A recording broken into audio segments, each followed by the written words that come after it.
My name is Alison. I'm an organizational psychologist and a leadership coach. And at Urchin Insights, we have a simulation-based leadership development program. It's called Skillfully Said, and it allows leaders to practice their leadership skills and receive personalized feedback through conversations with realistic AI characters. So if you want to bring more practice and feedback into your leadership development program, drop us a message, and you can learn more by scanning the QR code on the bottom right.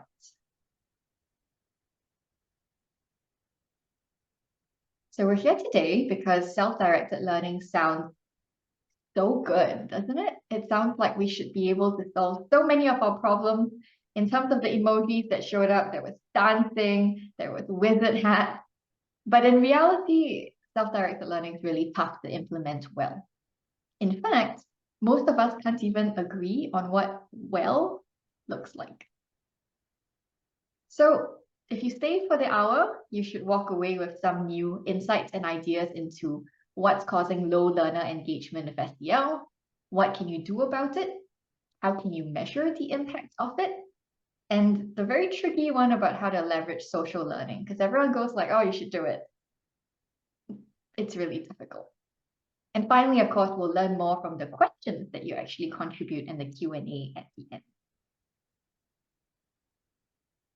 I would say let's start off with a little bit of a poll. This will also help our panelists gauge what all of you are most interested in as well. I am going to launch it right now. And this poll is basically on self-directed learning, right? What are your biggest, most painful challenges? You can choose as many as you would like. And there's even an option at the bottom to write down an answer that is not there.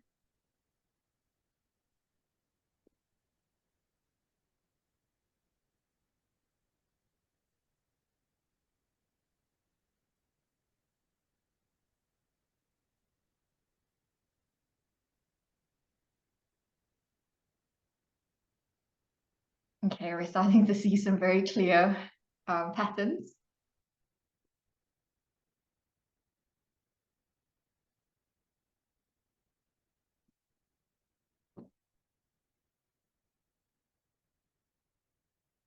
Okay. I think most of you have participated. I'm going to end this here in 10 seconds. 10, 9, 8, 7, 6, 5, 4, 3, 2, 1. All right, ended. Okay, let me share the results with you so you can actually all look at it. Can you see it? Good. So we're seeing really the most painful piece is around getting learners to direct and own their learning. We're also seeing learners losing motivation or engagement is something that is painful. And then organizational culture that prioritizes work over learning. I'm sure this is something that we all grapple with. And then getting leaders to role model and champion and support their self-directed learning. So panelists, you can kind of connect to these challenges in a little bit. So I'll stop sharing for now. Then good. Let's, I would say, get to know the people that will help us overcome some of these challenges. I'm going to stop screen sharing so you can stare at their lovely faces. And I will let them introduce themselves.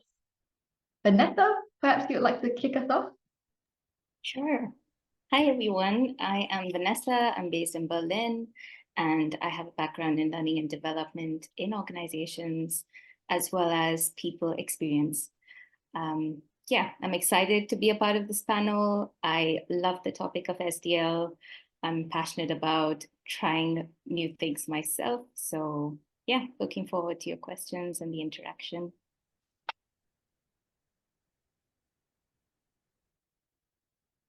All right, throw the ball over to Matt. Thank you. Hi, everyone. Nice to see you all today. I'm Matt. My background is predominantly higher education and adult learning. I am the founder of Coursensu, which is a learning design platform.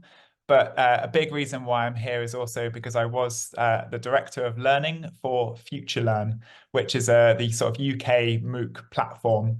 And I spent 5 years there, and I was basically responsible for about 17 million learners. So I had quite a lot of fun understanding what their needs were.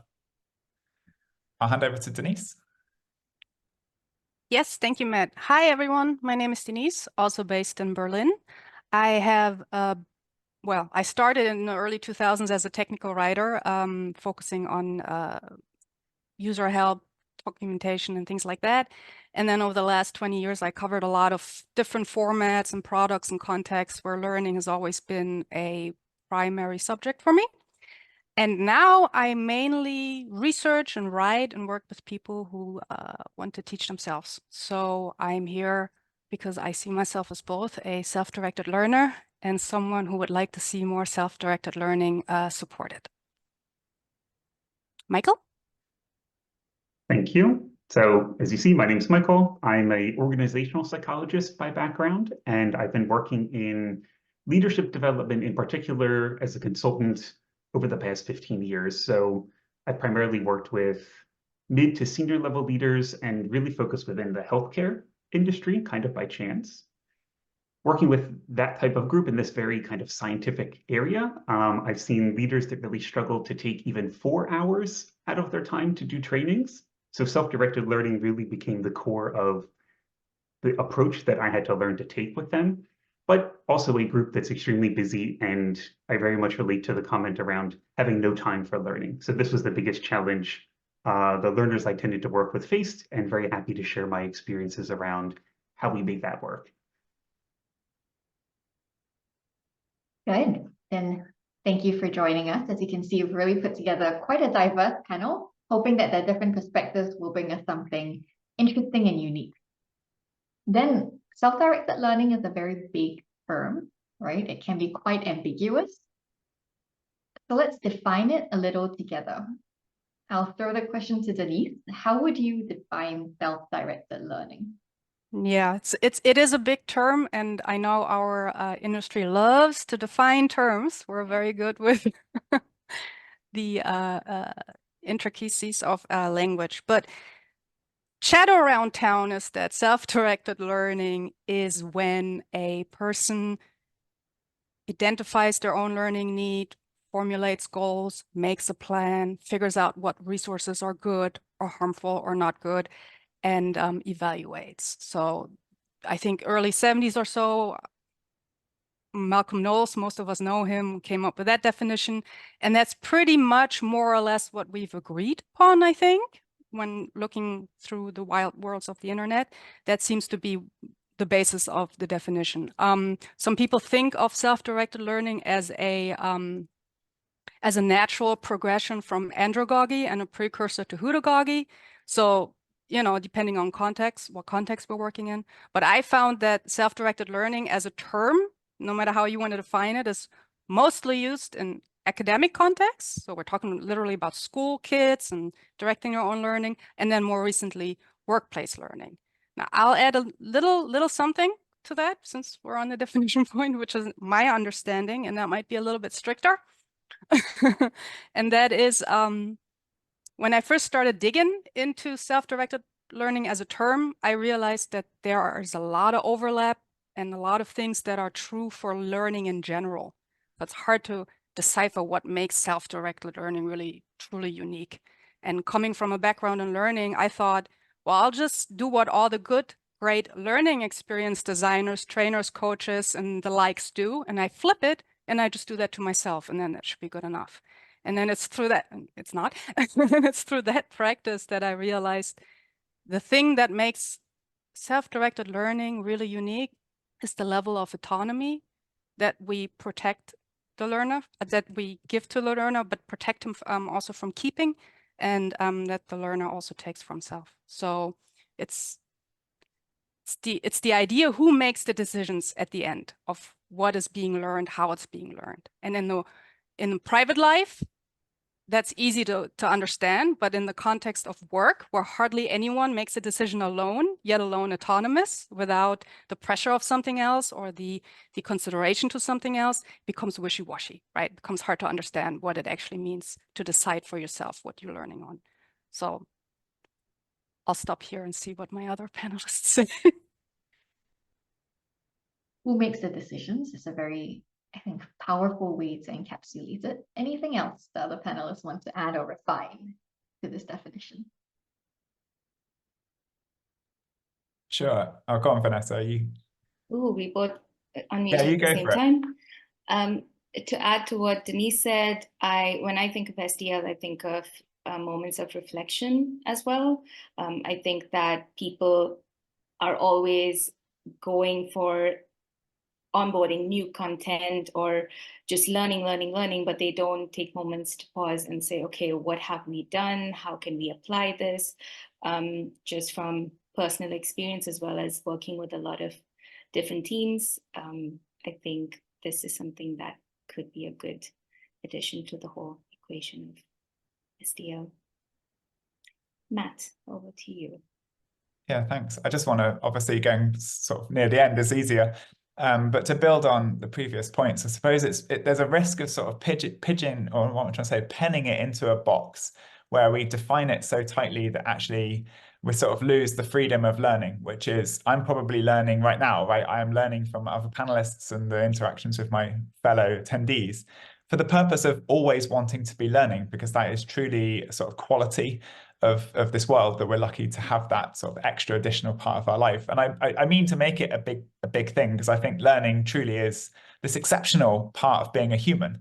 But SDL isn't sort of like just learning independently. It's traversing between that sort of structured setup for you, environmental expert-led learning and peer learning, and then individual learning. But I think it's critically knowing how to traverse those different environments or sort of situations that can happen. And that sort of traversing, that movement, that ability to own and sort of be able to do so effectively that benefits you is a real skill. And it comes down to learning how to learn, which is a great phrase because it means so much. But that skill and that behavior is really powerful, because the behavior of sort of self-directed, self-controlled, somewhat autonomous learning is just really, really valuable. And I think if we promote SDL, we just promote that skill and behavior right alongside it, which is only ever going to be a good thing. So I'd wrap it into the definition. Good point. Good. Then let's jump into our first self-directed learning challenge, the engagement gap. Various research has concluded that the industry average for e-learning completion rates are 20 to 30%. And for MOOCs, so massive open online courses like Coursera, we're looking at the single digits in terms of completion rates. There is a significant engagement gap, but the question is, what's driving it? I'll hand to answer the question first to Matt, who hopefully, after working with 17 million global learners, can give us a really interesting take on this. Yeah, thanks. And of them, I think I met about 15 face-to-face in 5 years. So nearly everybody was behind the pixels, which meant that research and insights and trying to even build a platform that understood this question was a key part of the mission, the purpose, because effectively they're also customers and they're users, and they're all these really important groups that you need to unpack if you want to be a successful platform. But I'm going to just sort of step to one side of, I will address the question, but I think next to completion, you've also got engagement. And I think engagement is a really key part of completion for obvious reasons. But then it's about also thinking, what are your expectations? Because if you've never taken a MOOC, you can sign up to one in sort of seconds, just email, password, and click enroll now. And it may be the wrong thing. So you leave. And I think that's really important to distinguish between someone who's gone maybe through an enrollment process, maybe outlaid time and money, maybe even got permission or sought some sort of approval to join like a training or a learning program. Because those barriers to entry, while they're annoying, they also elicit maybe a higher or a different level of commitment from the learner. So I think if you've got different levels of sort of commitment or engagement coming in, or intention of coming in, that will directly impact completion. So I'd say if you looked at sort of highly engaged learners, even on platforms like Coursera, edX, FutureLearn, that MOOC bundle of platforms, that once people get over an engagement threshold, completion was really quite good. I mean, I would say that on FutureLearn, completion was at minimum of sort of 50% of engaged learners and went upwards to about 85% of engaged learners. but we engaged them primarily through great content and SDL. So we are a social learning, what FutureLearn is a social learning platform. So those that were socially active, those that hit that socially active engagement sort of set of criteria had a high propensity to complete. They had a high propensity to upgrade, which meant sort of purchase and be a part of the ecosystem, become customers. But equally, those that didn't have an expectation to complete, they didn't have an expectation of even what was in the course or what the provider was offering or the level or the quality or what have you, then they didn't want to engage because they didn't want to complete. It wasn't what they were trying to do. They just sort of walked in, said, I'm good, and then walked out again.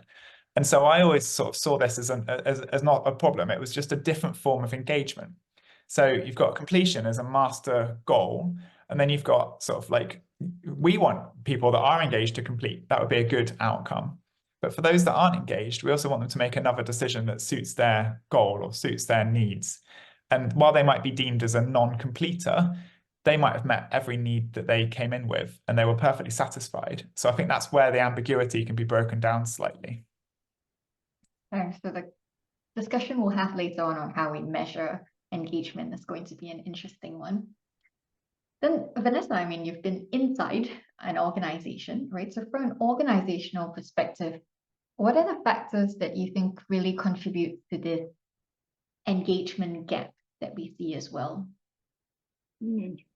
So I can think of many of them, but some of them that really stood out to me, especially when these kind of MOOCs were introduced, like Coursera, were just the learning environment itself.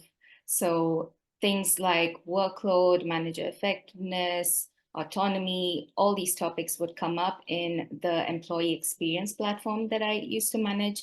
So all these learners would put in all these comments saying, we don't have time to learn and we don't know where to begin and we don't know what's out there. We don't know what you're offering. So a lot of those things would be really of high concern to managers. But then when I would have conversations with managers about it, they would say, yeah, but we have a lot of restructuring going on. So that would also be something that could directly or indirectly lead to this engagement gap. But yeah, we can talk about how I close the gaps if you want me to answer it now. Or yeah, these are the things that really stood out to me. Okay, so and the workload is really parallel to when we had done the poll, right, with the challenges. It was one of the things that also stood out. Yeah. Okay, then Denise, I mean, representing then that learner perspective, what are some missteps that cause learners to disengage from their learning? Yeah, I mean, I agree with everything that Matt and Vanessa already said, and Matt especially hitting on that expectation management. Now I want to kind of piggyback on that from both sides. One, the perspective from the self-directed learner when we're encountering the MOOC, right? And the wonderful landing page and everything that it tells us that we can accomplish with your average 6 weeks, you know? And some of them, I think, are overshooting and overpromising a little bit what it takes to learn that skill. And I think on that part, it would be maybe more helpful to be a little bit more realistic about what someone can accomplish with a MOOC straight up. I imagine, for example, during COVID, I think one of the most taken or enrolled or opened or signed up MOOCs there was on Coursera for the science of well-being. And you can imagine the hodgepodge of people that came for the variety of reasons to take this course, right? And what people might have wanted out of that course and what that course was even able to deliver. And I think that's moving on to the next point is that most people, and that was already hinted on as well, don't really have a clear understanding what they're trying to get out of this experience and have not really defined their own objectives, goals whatsoever. They're just kind of there almost for the entertainment, if I want to be really extreme about it, you know, for the time spent, and don't really have an understanding or a misaligned expectation of what it is that they can do. And so someone once said that when do we quit? No, when do we learn? We learn when we're feeling incompetent, right? And the feeling of incompetence is also when most people quit. And having a misaligned expectation coming at us from the narrative and the message that the world tells us we can accomplish in 6 weeks, and not having to find our own goals, sort of kind of accumulates to this like coming and leaving, not knowing what to do, being a little bit frustrated, or not even knowing what to look for.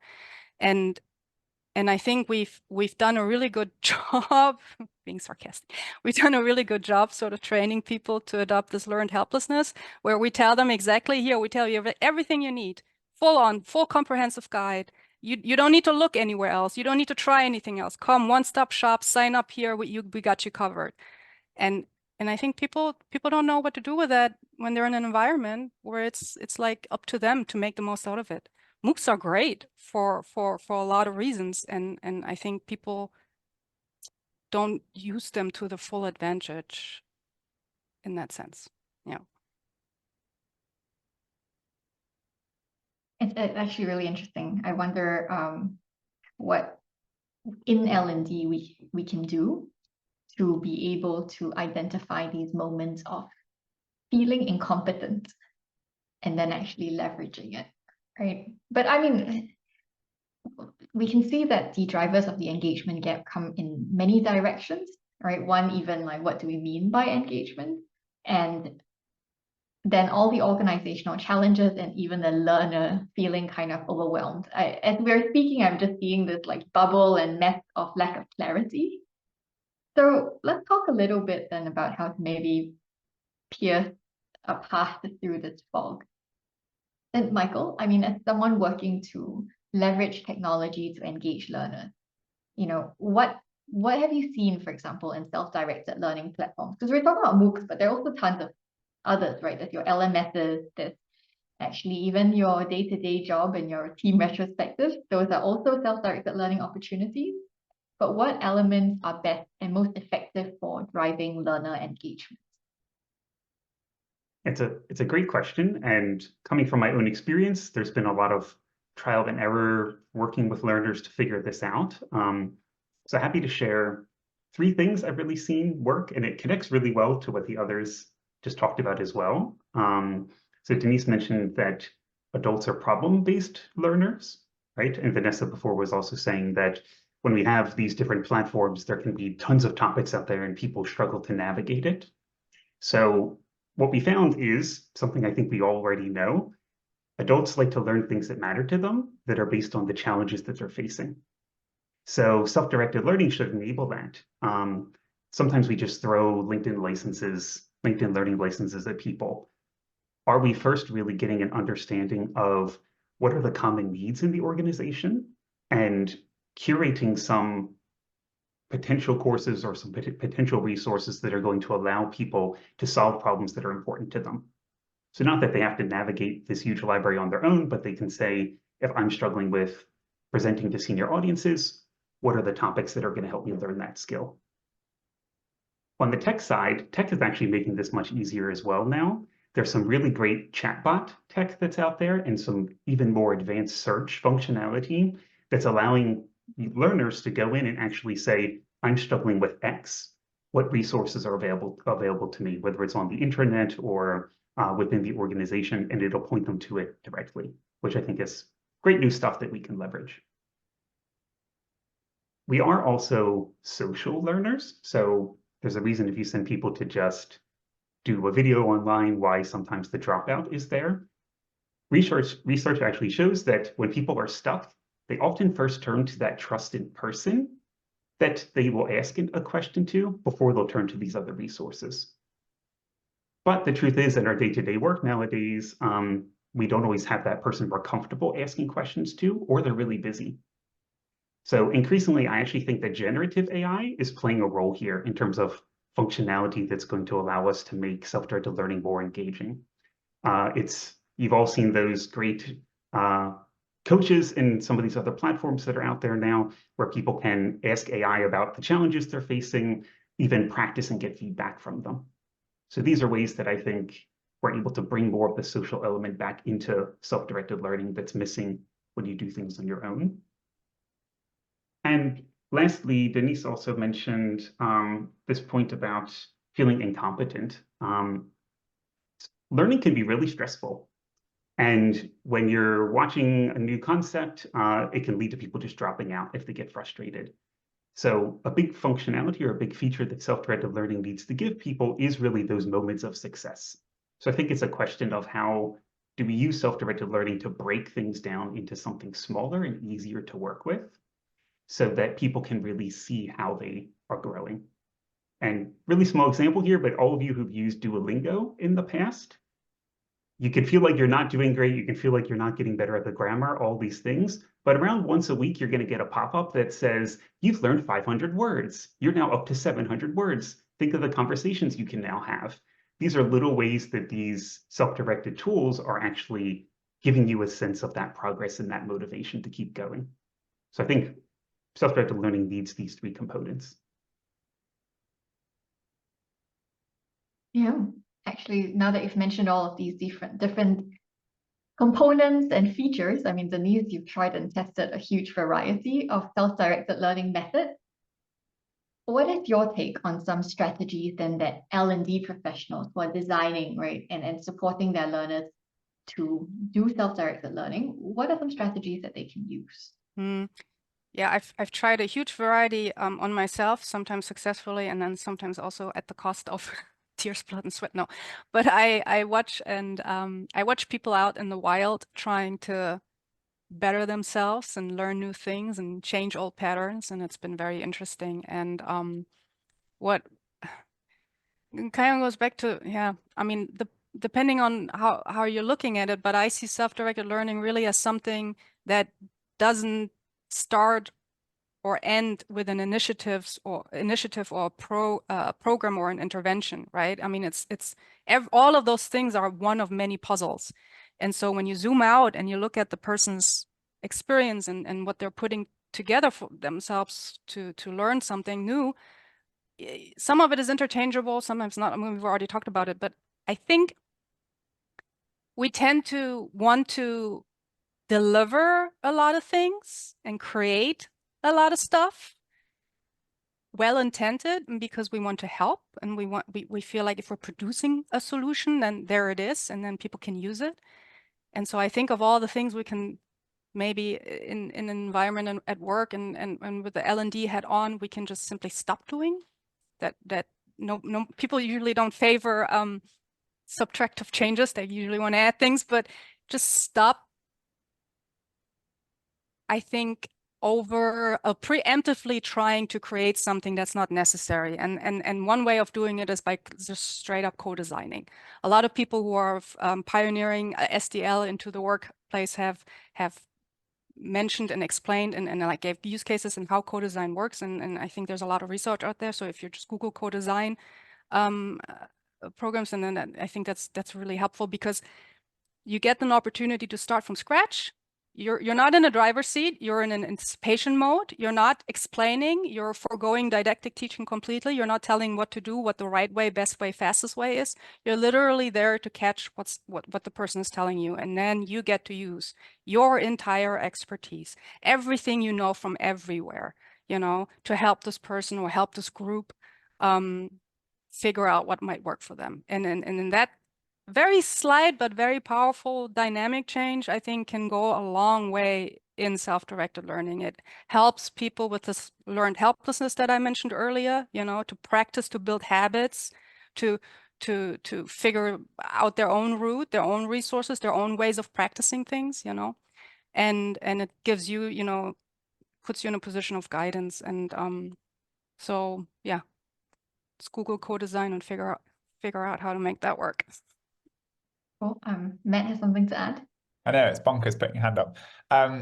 Just to build on that, because I obviously agree, is the idea that if you just look at teaching strategies or training strategies or learning strategies or methods or approaches, just as an exercise, just Google like top 10 teaching methods or learning methods.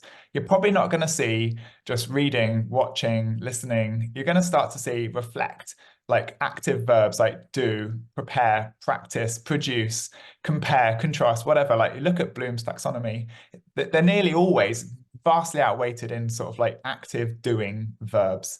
And there's a big reason for that. So the engagement gap is possibly that there's a tendency to lean on the safe side of producing nice content and a quick quiz and then a lot more nice content. And it's super risky because who wants to just watch things all day long? We want to do things and apply things and get on with it. And so engagement isn't passive. Engagement is an active experience. And the more you hold on to that and live it in everything you produce, the better it'll be. Vanessa, you had something to share? Yes, so I completely agree with what Denise and Matt have said. Something that comes to mind very strongly is that from an organization perspective, I feel like organizations are not even defining what learning is, what learning means to them. So how are people supposed to emulate and learn and do all these things themselves? That is something that I feel is also very critical to this whole piece of self-directed learning, because if we expect our leaders to give or a push to their team members to continue learning, then what is learning in the first place? That is a question that has come up in a lot of peer groups, and I completely think that it's important to address as well. See Bruce kind of supporting Denise's points around teach the need to know, provide references to the nice to know, right? I mean, we've kind of talked a little bit about social learning as well, right? Many of you have talked about it. I mean, Matt, you mentioned that that was a key driver as to the success of Future Learn. Getting people to learn together sounds great. I know many companies that have put Slack groups together or, thrown people in peer learning groups or said you should practice in between sessions, but have not been able to get people to actually do it. So how can you actually encourage social learning, especially when you're talking about massive cohort sizes? It's a really interesting point. And when I sort of put active learning on the stage, there's many ways to categorize learning. And one that has just stuck with me is from Professor Diana Laurillard. She sort of coined this idea of learning types. And there are 6 learning types. And they all feature discussion to some level, but one of them is discussion. So if you're going to put all of learning into 6 groups, and one of them is called discussion, it's obviously central to many different ways of getting people to sort of engage and understand and sort of be able to apply and sort of utilize what they're learning. And if you're going to do that online, just imagine putting 100 people, 10 people, 100 or 100,000 people in a physical room and just don't even tell them what to talk about. Like that you want to lead a community, you need to lead them with some level of sort of prompt, because you will get conversation, but you won't get that sort of guided conversation. I think this goes back to the root of effective SDL, is it is independent, but it's probably guided by something, an outcome or an expert or a goal or what have you. And it's the same with discussion.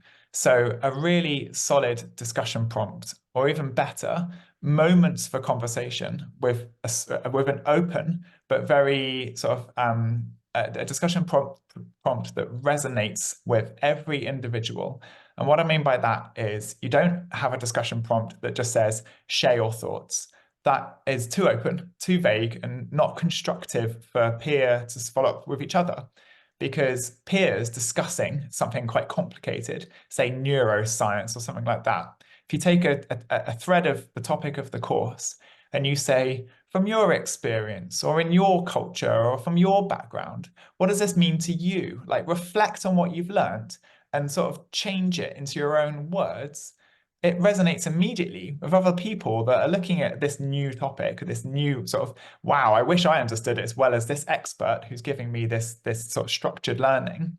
But the peer element or the conversational element is unstructured, because anything could come out in that sort of text box. Anyone can say anything within reason. But the value is that you're then translating it to not just your background and your experience, but to the language that you're more familiar with. And so if someone sort of takes that and does a really good job, it resonates with many other people quite quickly. And suddenly you're firing off even more connections in learners' brains, because they're able to sort of, that explain it like I'm 5 phenomena on Reddit. It simplifies it to a point where many more people get it. but it also helps someone who's on the fringe of getting it by just having that extra nudge towards sort of more shared language. But to do that successfully, you've got to think about facilitation. You can't just throw these things out and you can't just put Slack out there and hope for the best. You need people that are going to be proponents or champions, or at least monitoring and part of getting the conversation going in the right direction. And that facilitation with the prompting is really, really valuable. But I'd also say the sort of last thing is just lead people in a bit gently, because someone may have never posted online before in that kind of way, or English is a second language, or the topic is brand new. And if you alienate someone on that very first step, it's potentially game over, and you go back to disengagement. You definitely don't get completion, and you don't really get much learning. So it's a really gentle bring everyone in. And if you take those sort of core but sort of basic principles, the conversation will start to flow. And the real value is when peers are talking to each other, because that's sort of it's personalized learning. It's one of the best ways to get personalized learning. You don't have to have custom content pathways. You can just have peer discussion. And that's also super powerful. Thanks for sharing. I'm realizing that the chat section is very quiet. So if you have any, questions or thoughts or additional insights that you would like to provide or ask our speakers, do write it in the chat, and we'll kind of keep an eye on it as well as we go along. Yeah. But then Vanessa, I mean, you are a community builder, right? What challenges do you encounter when introducing social learning, and what strategies have worked to overcome them? Some of the challenges have been just not understanding what people need in the first place. So the only way that you can understand that is by asking them. And that's what I learned. Instead of assuming that this is what they need, just ask. So that was always the first step. But then sometimes what happens is people say, oh, these are 100 things that we want to learn. And then the challenge is, okay, what do they actually need at this point in time? So yeah, just playing around with that, trial and error, also learning about how to communicate. So even if we come up with a great social learning format, communicating it in a way that really helps them understand the value of what we have to offer, that is also something that's been extremely challenging. But yeah, overcoming it has been a journey. I think playing around with something similar, like what Matt said, reflection and peer learning is something that I've experimented with. And in the past few days, I had a workshop which I introduced these two concepts in a very simple way. It really worked. It was great because in the end, when debriefing, they told me exactly what I was trying to deliver and the intention behind it. So hearing it from them was the biggest win. And I think that's what I would continue to do when building these communities and these social learning formats, keeping it simple, communicating it effectively, and just asking them, what do you need? Because as I'm listening to all of you, I'm really getting a very strong inkling that the dream that we have in L&D, where we just provide a massive content platform and everyone directs their own learning, is actually never going to come true. Because I heard that, yeah, Denise? Didn't mean to interrupt you. I just wanted to raise my hand next in line. Yeah, okay. Yes, exactly. But yeah, I'm just to consolidate a little bit for everybody, I'm hearing that for self-directed learning to actually work and for the right people, right, to be engaged, first, they need to know what they're trying to achieve. And you need to know what that course or whatever it is that you're recommending to them or they're going to do is actually capable of delivering them as well. Because marketing might be too good. So these are the two things I heard. The second thing is actually barriers to entry might be very positive.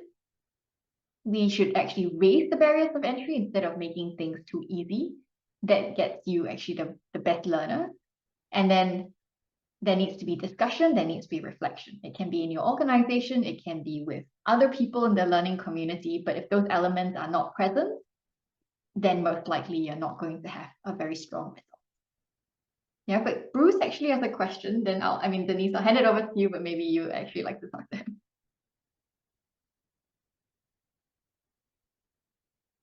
Denise, you're on mute. Oh, okay. I didn't get. I thought we're doing Bruce's question first. Yeah. You can do Bruce's question, yeah. Yeah, because I'm reading it right now. Let's do his question first. Okay.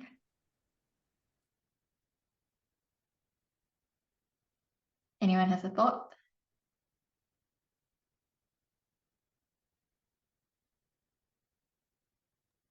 I'm going to confess I've never heard of liberating structures before, and given the sort of title case, I'm guessing it's an actual thing. So apologies if I can't jump on that immediately.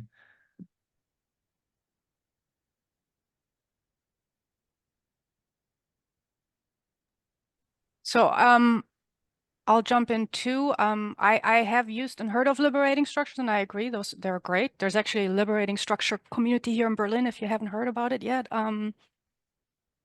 check it out. Off the top of my head, I can't think of. I'm not, and also I'm not a fan of, like, I know you're asking for it, but I'm not a fan of like rattling down the list of things that different people try, because I guess to my point is that with social learning and facilitating discussions and things like that, online or offline, I feel like that self-directed learning is. It's also very much about what we like to call self-efficacy, if we're talking in that context, and that in relation to social learning, how can a person contribute, or how do they see themselves contributing to that discussion? And that is not always with a lot of people online, no matter how well facilitated and how well organized and how beautifully the platform is running. A lot of people don't know how to participate, how to engage in discussions, they're just simply not comfortable in that kind of context, right? And so they will look elsewhere for maybe micro communities, which I wish we had more of, peer networks, study groups. They will form their own, and I think we need to consider that as well, and figure out ways to support that line of action. But maybe back to Bruce's question, maybe Michael or Vanessa, you have an idea. Michael, you raised your hand first. Yeah, I was reflecting on some of my experience. One thing that I've seen create really good discussion, for lack of a better term, I would call it having a common enemy. And what I mean by this is, for instance, a role play example where people can watch a really difficult conversation, something like that, where you're asking them how they would solve it, for instance, right? Something that everyone can look at and say, that's something that's really challenging. That's something where I have a really strong opinion on how to approach it. And I've seen that when you want to create discussions around skill sets, having a really big challenge that people can relate to creates really engaging dialogue, because people are like, how would you tackle such a situation? And this tends to get people more riled up and more wanting to share their own opinion on a topic. So something where you can give, that challenge or kind of a common enemy, for lack of a better term, has worked really well. I'm looking at the time. Vanessa, if it could be a short response, it would be great. Okay, so something that's worked for me has been giving them moments to reflect.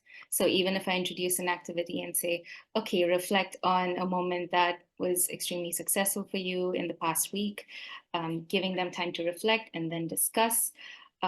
Or if I tell them to talk about a challenge, I would give the rest of the people in the group some cues to look into questions that they could ask, or like guided questions where everyone has space to think before they get into the scenario, and then it leads to a very interesting discussion. Is what I found. Great. Then let's move on to the last point of today, which is around impact, right? A common challenge of self-directed learning. I mean, Matt has kind of mentioned a little bit, maybe we shouldn't be looking at completion rates. So what we were thinking about is impact. But the question is, what is impact and how do we actually measure it?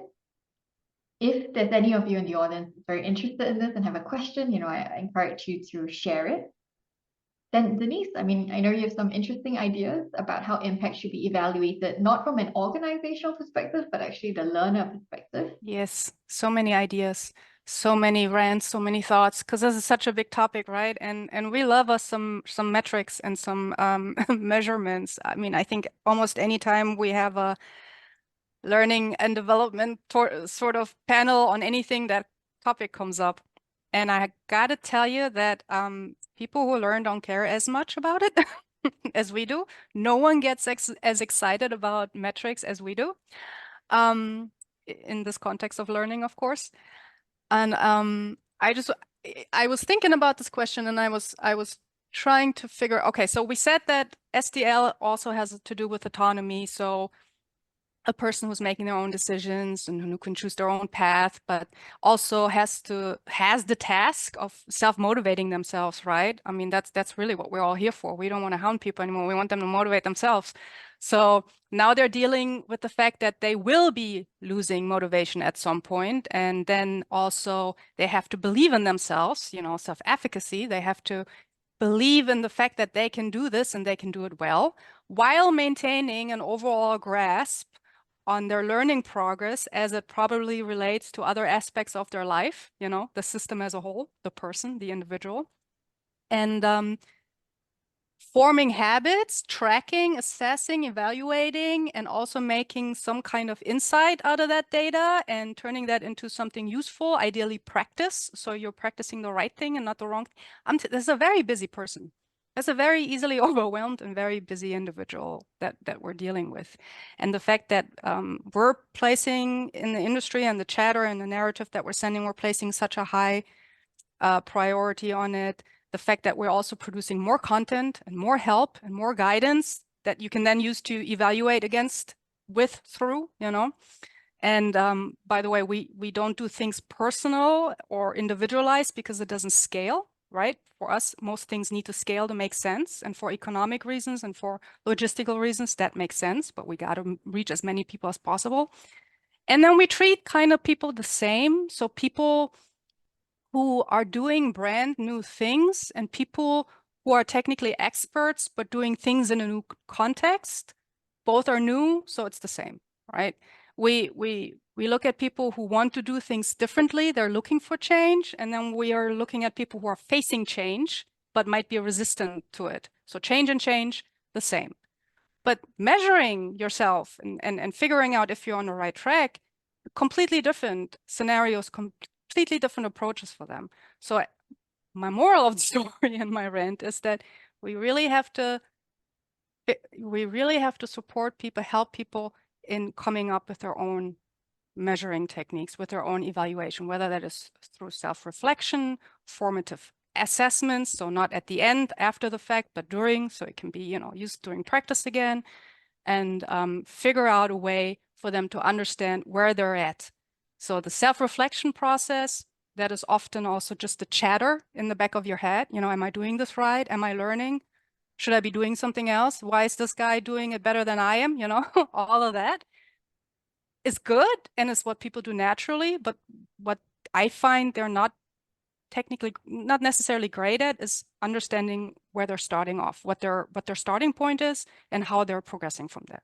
And knowing what we know, I think we have a lot of expertise in helping people, at least with that, so from both sides. And also I wanted to say that the person who said that we learn when we're feeling incompetent was Seth Godin. So please don't credit me for that.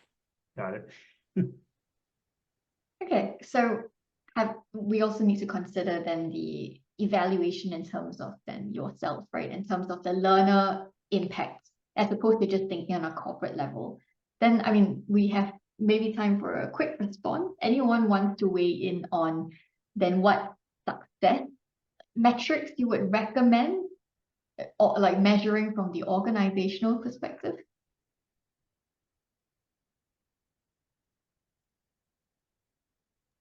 I mean, it's definitely interesting that ignoring the top two, but the second two responses to the poll were around that very point. So getting leaders to champion SDL and also making it an organizational cultural priority. So the short answer is, in your annual review, do we talk about what you've learned, how you've applied it, the difference it's made to the growth of the organization, maybe even tie it to making money, whatever. I think that you need to zoom out a bit at the organization level and make sure you're truly reflecting and prioritizing things like SDL. And not annually, but like at least annually.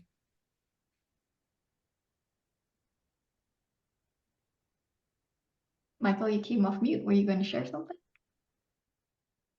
No. No? Okay. I just came off mute, but as you called on me, I can share my thought on it as well, because I was reflecting on this. What I've really learned is with impact, we really can ask very direct measurement questions. So I think this builds a bit off of what Matt was just sharing as well. But if our measure of success is that people feel they have the resources and support to learn when they need to, when they run into problems, we can just ask people that. Do you feel you have this, yes or no? Because the truth is, and this goes to a point Matt shared earlier, when we measure it indirectly through things like completion rates on LinkedIn Learning or stuff like that, it's answering a different question. And the truth is, the answer to these two questions might not align at all. We might actually see that people feel like they're learning and are very happy when the tools they're using are actually maybe more informal ones. And therefore, we're not seeing the results on these more formal platforms.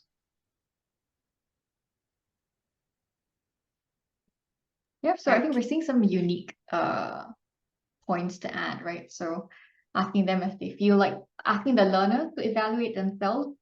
I also like the part which brings in more information to the company, where it's actually asking, do you feel like you have the time to learn?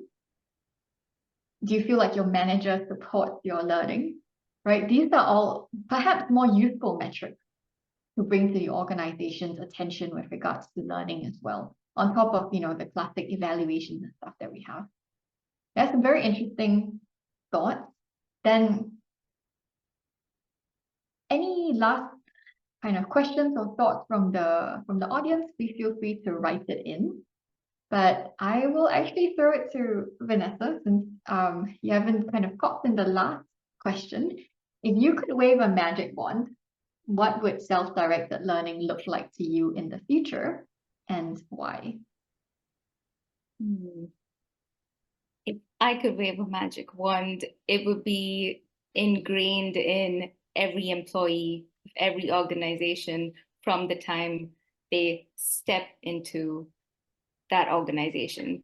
So SDL, I would like to be shown in onboarding programs. How do you learn in this organization? How can you empower yourselves, and even train managers and leaders on what ownership means, what initiative means, because these are things that have come up a lot in my conversations, saying my people are not taking ownership. So ingrain that in them from the beginning. And I think, yeah, even if we could do that from the time we're in university, that would be great, so that it could become a practice and it could be in us when people graduate and get into all these different organizations.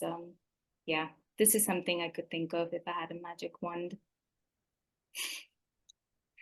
Teaching people how to learn, and maybe hiring people who already know how to learn, and then making time for them, right? Yeah. Okay. I mean, this topic was never going to have very easy answers. But I think we've come up with quite a list of key criteria that we need to think about with in terms of our programs, but also in terms of evaluating our providers as to, do they have the components of discussion, reflection? Are we actually helping people crystallize their learning goals? That seems to be the thing that comes up over and over again. Good.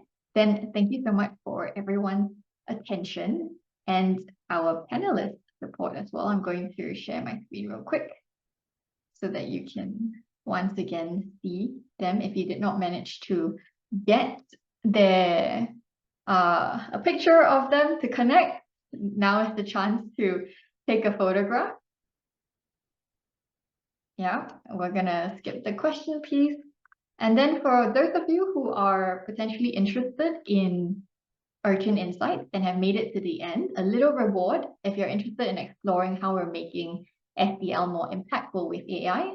We're offering 2 free licenses for you to give to any leader in your organization.